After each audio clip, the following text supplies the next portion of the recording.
Bore da.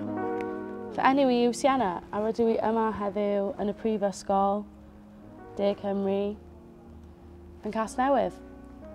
Dwi'n cofio pryd fod yna ddim llawer o siaradwyr Cymraeg. Ond nawr mae yna digon. Neis I wybod, right?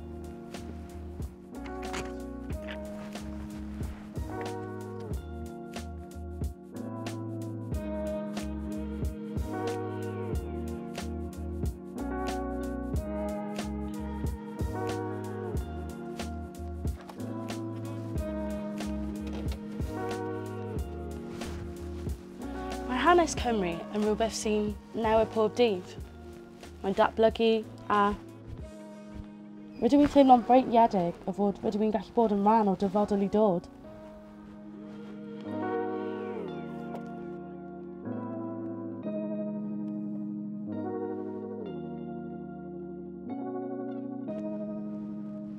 Mae ni gyd yn byw yng Nghymru a hwnna'n beth sy'n gadw ni gyda'n gilydd. Perthyn, mae hwnna'n beth Cymru yn golygu I fi. Beth ydy e'n golygu I ti?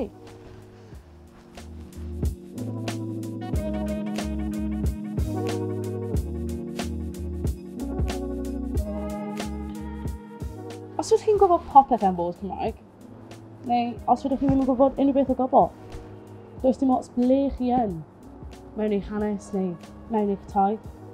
Cos ar diwedd o pob dydd, beth yw Gymraeg yn golygu I ti? O ie, mae hwnna'n ffain. Rwy'ch chi fel 10 munud. Fi mewn y uni dal, so ie. Beth sy'n eisiau mynd? Coffi, ie? Cool. Ydych chi'n barod I dysgu am beth mae'n fod I fod yn Gymraeg?